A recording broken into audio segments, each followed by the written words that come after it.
Alright, we go first, but this hand is just very bad. Okay, the Day of Judgment should actually be pretty good here. So we just don't want to play anything out until we can wipe their field, essentially. Because they're probably going to have one or two creatures out. Because they want to sacrifice stuff, right, to get lands out. Soul Partition is also really good for generals, because if they're going to pay 2 more for their general to get cast anyway, you might as well just get rid of it with this, right? This basically says destroy commander. It is a weird card, though, because they can just play it again by paying 2 more from exile, but, you know, it's just... You probably don't want to do it for stuff that has ETBs, because you'll re-trigger it again, but as I said, if it's your commander anyway, that you get, the commander you're getting rid of, who really cares?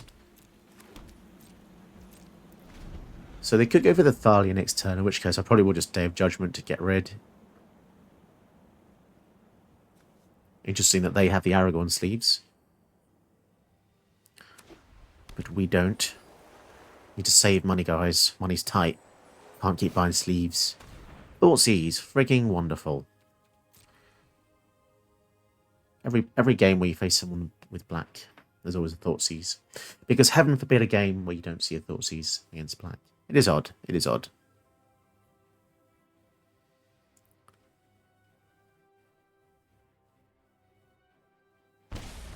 Day of Judgment, as expected. Although Thalia is still going to bite the dust here. Slow him down a bit.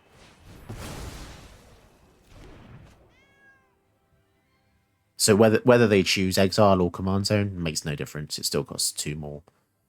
Pretty sure, unless I'm reading that wrong.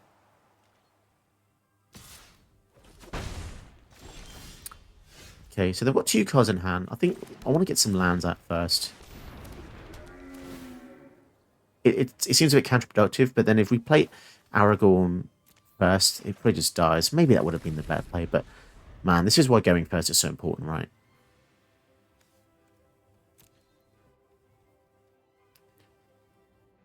Okay, so looking at our lands, do they have Casualties of War here? We've got 6 mana, which could be. But if they do that here, of course it is. That's a very aggressive Casualties. Okay, well, Moment of Truth, do they have another kill spell? That does slow us down quite a bit. But it also stops... Players can't pay off or sack non-land permanents. So they couldn't have sacked anything but lands. Oh, they've got their own Yashan. Okay. Interesting. I think they were too hasty with the Casualties there. Because even if they did want to use the ability of Thalia, there was still another turn off doing it anyway. Surely they should have waited for Aragorn to come down. Okay, they've still got a kill spell. Fantastic. The joy. The joys. Narset. Ooh, that's pretty good. Especially if we can pump her up a bit, because then we can use the Soul Partition again, or maybe even the Day of Judgment if we get desperate. Or, you know, any of their spells that are quite annoying, to be honest. I'm actually pretty happy about this, because now we can also use the Gilded Goose. 1, 2, 3, 4, 5, 6. Interesting. We could go for Aragorn. And then we can also go for the Lightning Bolt. I think we can do that. Yes.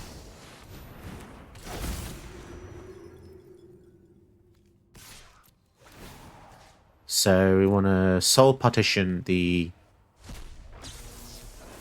Thalia. Wow, look at these triggers. That's crazy. So it turns out Narset and Aragorn is pretty good.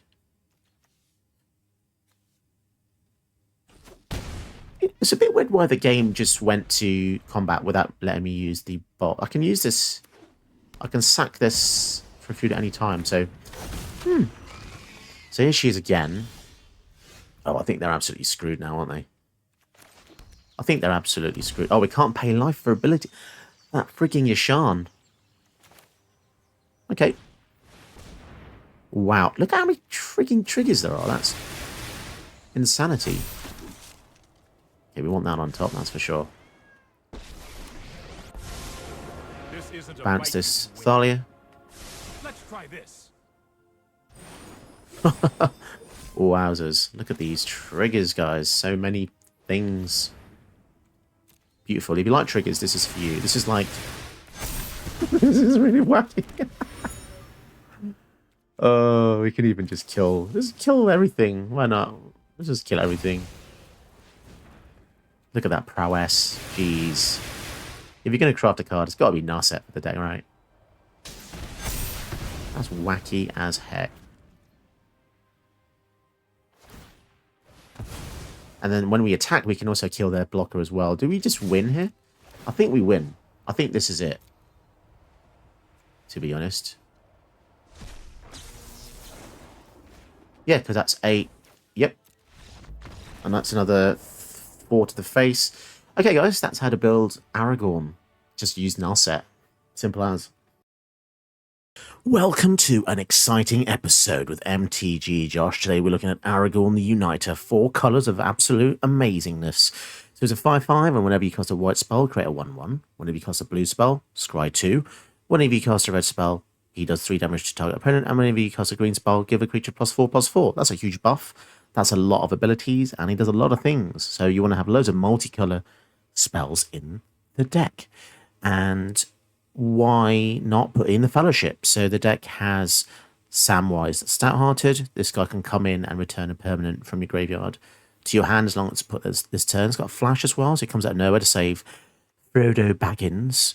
Whenever he, another legend comes in, the ring tempts you. So as the ring tempts you more and more, you get more abilities.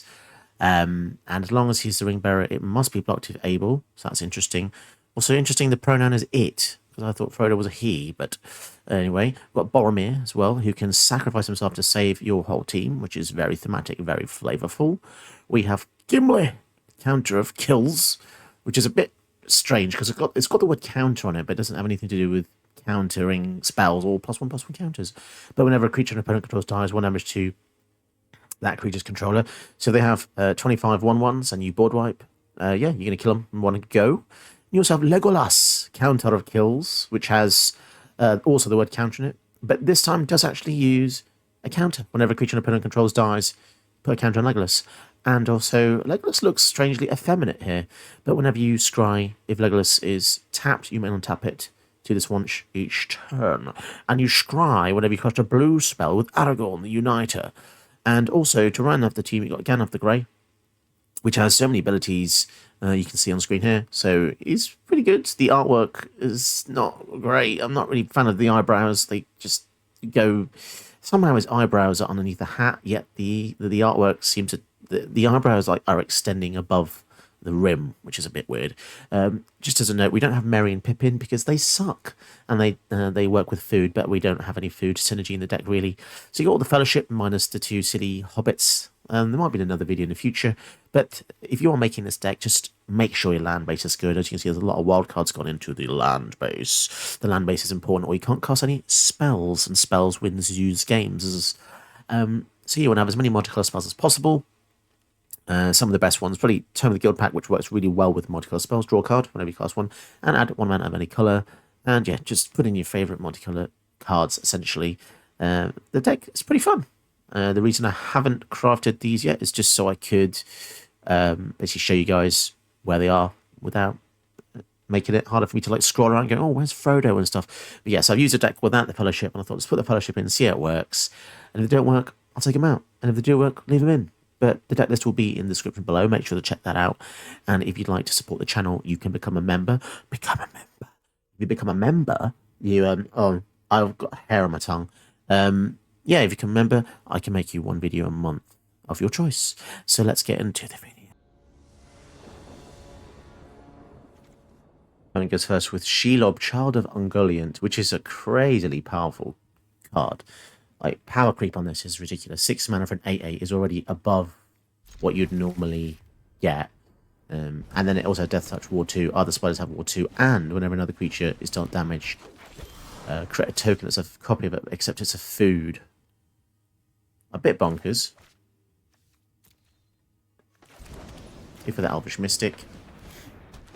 So we could go for Domri next turn.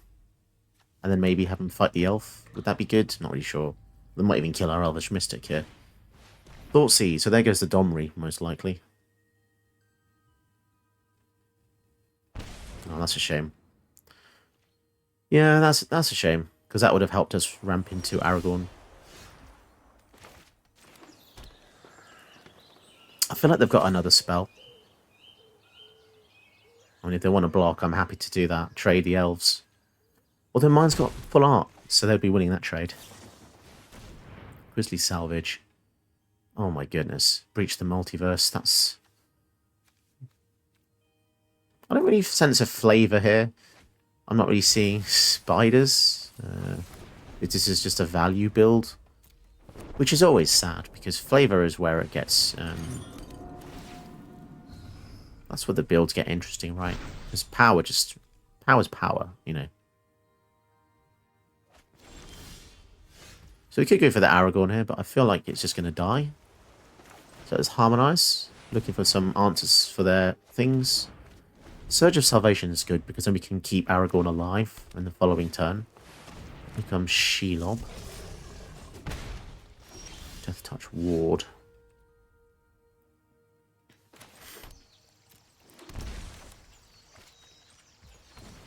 So interesting that it didn't want to tap the Elvish Mystic there. So this gives it hexproof. That should be okay. Because once we start getting blockers... This doesn't have trample, thank goodness. But it's still going to be 8 damage coming in there. Man, that is so strong. 6 mana, 8/8. You know, you thought Kogla was good. 6 mana, 7/6. Time Warp in a Shelob deck. Okay. That is just stupid. The amount of people I see who get Key to the Archive, and then they get, you know, Time Warp, is ludicrous. And the fact we're taking 16 damage here, because apparently cards don't have to just be technical cards anymore. They have to be, you know, very high. Even if this was a 5/5, right, it'd be really good. Okay, so let's see what they get rid of. Probably get rid of the elf, and they're going to target the Aragorn. Okay, so we get a human soldier, which is going to be useful to block. What else have they got? I guess we want to start gaining... Has it got Death Touch? It has. Okay. So once the Courser comes down, we can start gaining life. That's good. That is actually really good.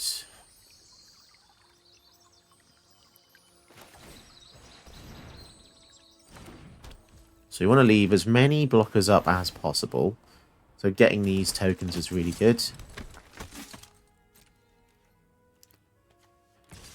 Let's swing in there. And let's just hope they don't have any more removal, because we could be in trouble. Yeah, the fact you can just make a 1/1, then turn it into a 5/5 is so powerful. Until end of turn, of course.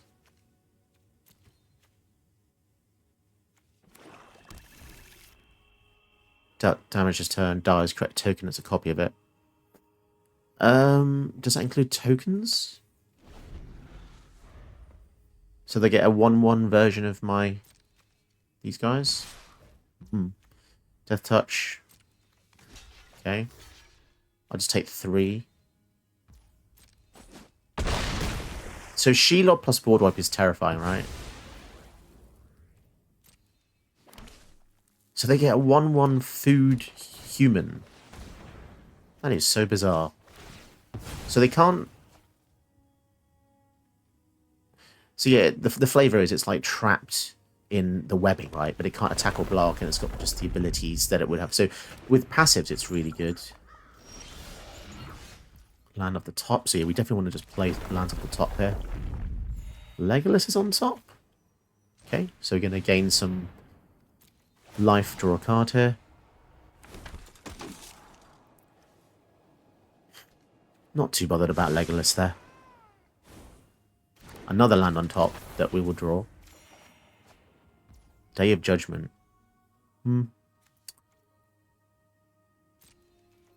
So probably just going to attack with the Aragorn and leave some stuff back.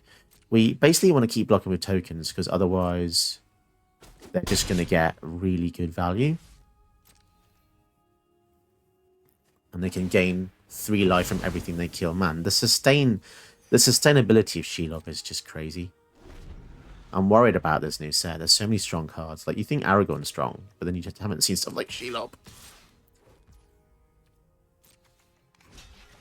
So I think we'll take the 3 again because I don't want to keep giving them life. So we're trying to kill them by taking them down. If they gain 3 life every time they kill one of our guys, it's great. The fact it's got War 2 as well. Mutavolt's going to be able to block. I would love to get a non-land card. That would be lovely, wouldn't it? Oh, Broker's Ascendancy. Now that is pretty awesome. Counters 3 colors as well.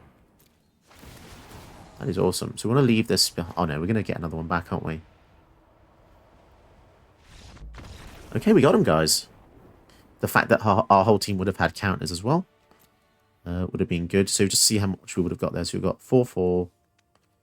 We would have had 3 damage to them, and we would have made a 1/1. And then on the end step, we would have put counters on every creature we control. I think at that point, we would have had so much defense. So even though we had like 4 lands, damn, that's crazy. And they saw the card on top was removal, so that was pretty cool. Okay, so it wouldn't be Magic the Gathering without at least facing Atraxa.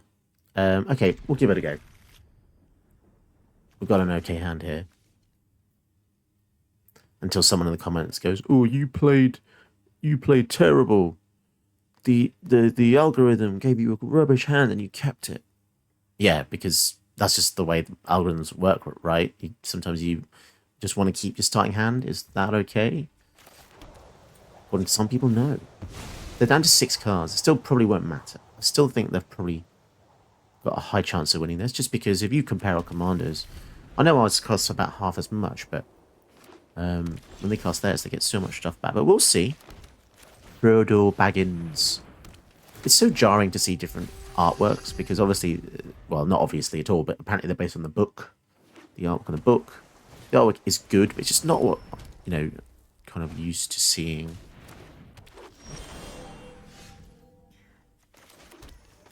Domre. So we can use the Domre to fight the elf. But I think we'll attack first. Because if he... Interesting.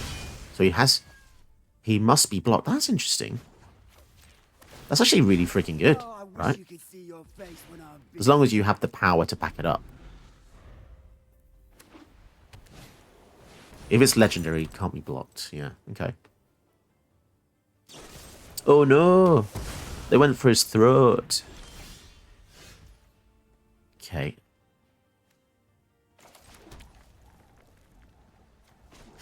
So they've got 3, 4, 5. I wonder if they've got enough. They might have also just been big dogs.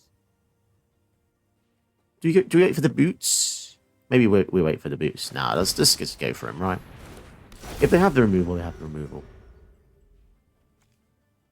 7/7. I mean, worst case scenario, if we can get his power up, we can fight. But we don't really want to do that. Maelstrom Pulse. Okay, did they have a land drop, though? Trample, Lifelink, and Haste. Parados Druid. Provisioner. So we can't... 3, 4, 5, 6. Damn, I really want to kill that Druid, but I don't think we're going to be able to, guys.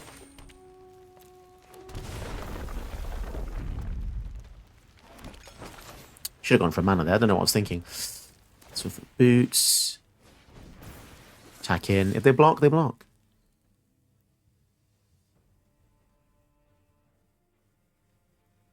Really? 3, 4, 5. So the 2 mana off playing the Atraxa. Okay.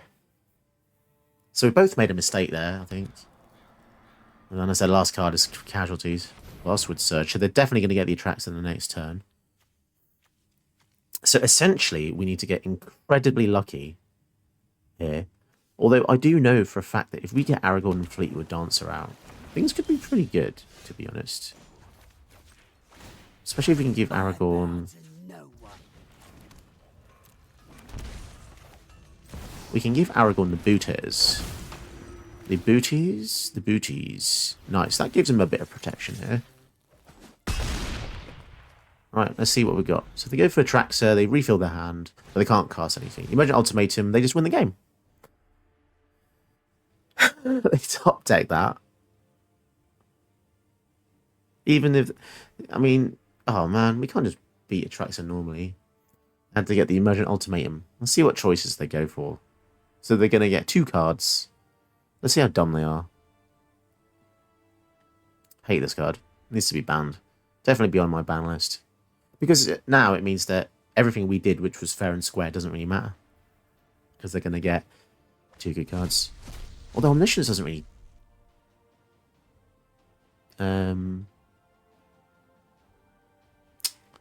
So they've got no cards in hand.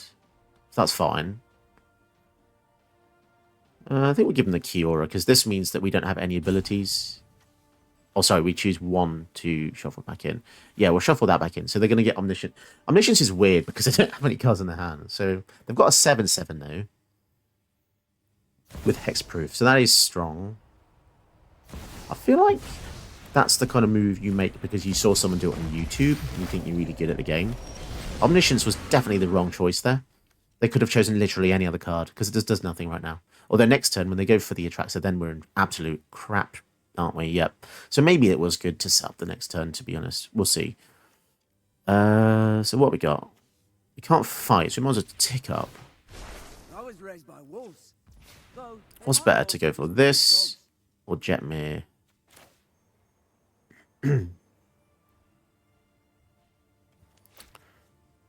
Probably this.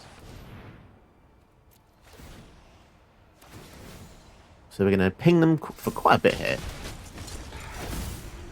And then we can also, when we swing in... Yeah, okay, I guess this is all down to this attack then.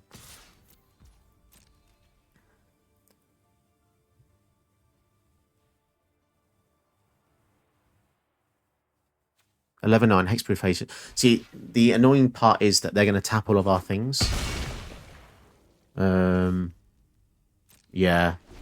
This saga, unbelievable. Yeah, I guess Omniscience was good then, because with the Atraxa. Just depends what they get here. Can we fade Nissa? Oh, jeez. This is good. What do we get here? Primeval's Glorious Rebirth. What does that get back? There's no legends in the graveyard. Not bothered. So what have they got? 1 ring. Ironic. 1 ring. Nissa. Doomblade. Whatever.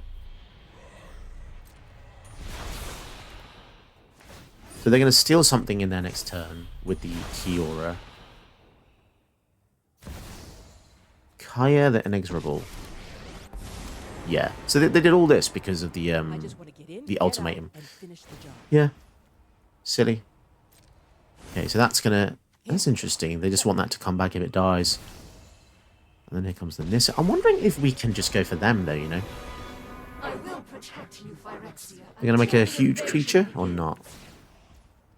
Okay, so they're going to create a 8/8. Welcome, my companion. And then Ornithopter. And they can still Doomblade if they want to. Doomblade on there. Let's go for the face. Why can I not target the face? Any target. What's giving them a hexproof here? Oh my god. We cannot target anything. I actually cannot believe how powerful the One Ring is. I didn't realise it says protection from everything. Okay, sure.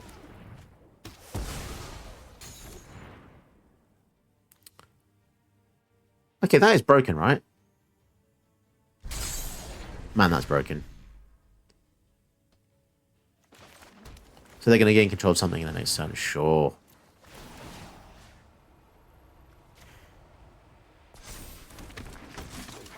Sad, really.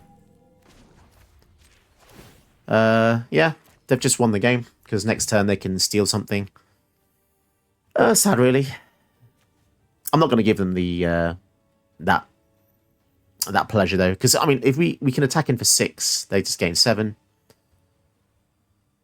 So, yeah, that's it, guys. That was the Emergent Ultimatum for you there. Fun card, right? It went from me almost winning with a fair deck to them playing 1 card on this entire field. Cool.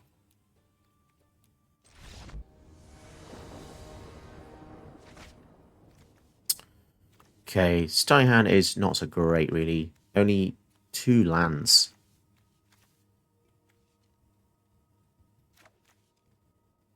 Let's mulligan this one. And yeah, this is pretty good. Not exactly ramp as such, because you need lands to make these 2 cards work. But it's decent. Any ramp would be good. That's why we do have quite a few pieces of ramp in the deck, just quite hard to see them sometimes. I think we'll go for this, just because I want to keep the 2 mana up for the Fateful Absence and 1 mana for the Surge, in case they go for a Thoughtseize or something. We can protect our hand. Or if they go for a creature. They're going to give us Infect counter. Right, so it begins. It begins. Let's go for the Provisioner here. Oh, it's always scary when they get the Infect on you, because... Oh, they played a tap land, though. Interesting. So no Atraxa this turn, hopefully. Interesting. They've got blue, though, so it could be anything. So we'd go for Tome of the Guild Pact, I think. It's a really cool card. It just gets you so much stuff. I mean, it might be countered, to be honest. Such is life. Ah, but now we have the Surge of Salvation up as well, which is fantastic. I think we're in a really good spot here. Experiment or we proliferate. Oh my goodness. Oh geez. They're going to kill us without even playing anything. But this is the way the deck works. This is the way the deck works. So, and to 20 though. See what we can do, guys. Next turn, maybe go for Aragorn. Black Market Connections. Yikes. Okay. And a land. And they've got the blue up. So the blue could be a counter spell.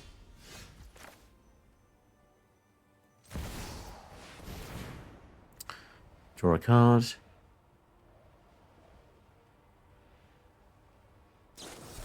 Tail's End. Of course. It can't just be a regular deck. Can it now?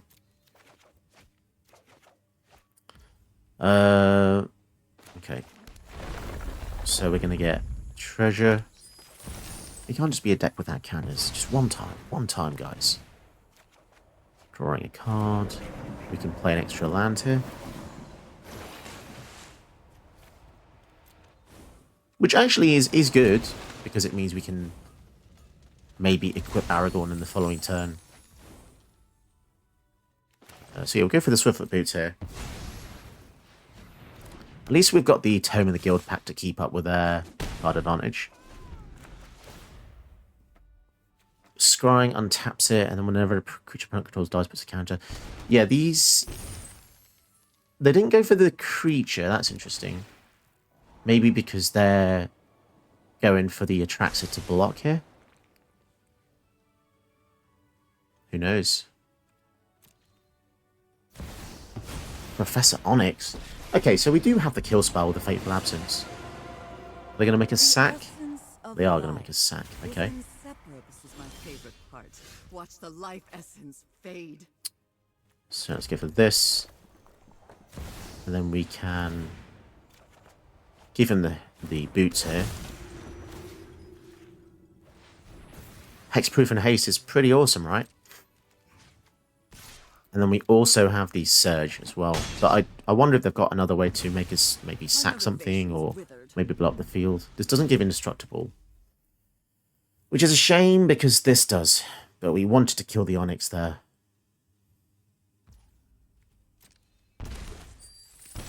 Down to 11. Oh, they're just going to use the ultimatum on me again.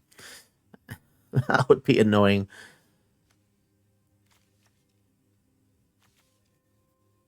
You just never know with these multicolored decks these days. Anything with Sultai in it, you know, it's a scary color combination. And it definitely gives Sultai this advantage that no other color has, because it's literally the best card in the game, essentially, Emergent Ultimatum. There's not many ways around it. That's probably why people use counters so much, but then in turn it makes the format quite miserable. If you need counters to survive in a format, I think that's an unhealthy format, to be perfectly honest. Exile all creatures. Okay. So that's why they were not too worried about us having the Aragorn, I suppose.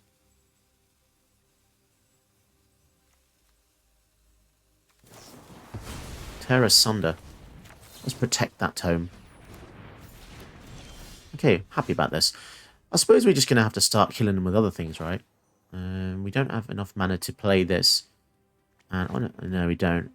So maybe we go for Harmonize first. Draw some cards. Oh, wow. Okay. And then if we play that, there's no protection.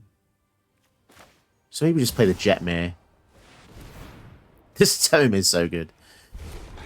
So good. If we lose the Jetmir, I'm not too bothered. I just don't want to be taken for a fool and just, you know, play a normal game and then suddenly they just win from one card. So let's just hope they don't do that, but who knows. To Fairy. So that's going to bounce it back to the hand. So this is where Swiftfoot Boots comes in, you see. Minus and Proliferate. Interesting. So they could just bounce the Tome of the Guild Pact, maybe? Who knows? Interesting. No, I am not. That's a treasure. That's annoying, I have to say. Down to 3 loyalty.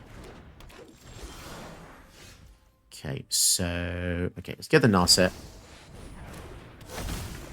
They've got some great spells. They do have some great spells. Let's give it the boots. Attack into Teferi here. Take out that annoying threat. And we can kill the Elvish Mystic. So it's a nice 2-for-1 there. Killing the Teferi and the Elvish Mystic.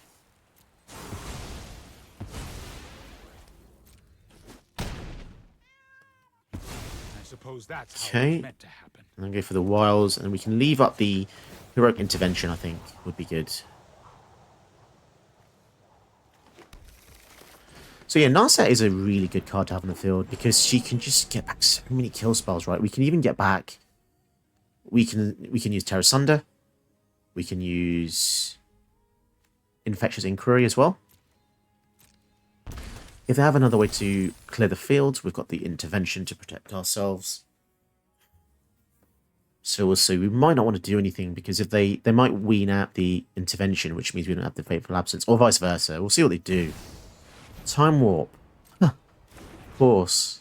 1, 2, 3, 4. If they go for Atraxa, we will kill it though, I think. Because we don't want them to proliferate. Really? Do we? Oh yeah, because they also gain life. Yeah, it's got lifelink. We need to kill it. Because if we don't, they also proliferate our poison. And if they get another extra turn, it just makes it worse. And we could lose off the tough now, but the boots is good. They've got 4 life or less here. And when we attack with an Narset, as long as she survives, we can just use the Fateful Absence again. Heart is in my mouth. They can just be all taken away so simply. What have they got? Atraxa.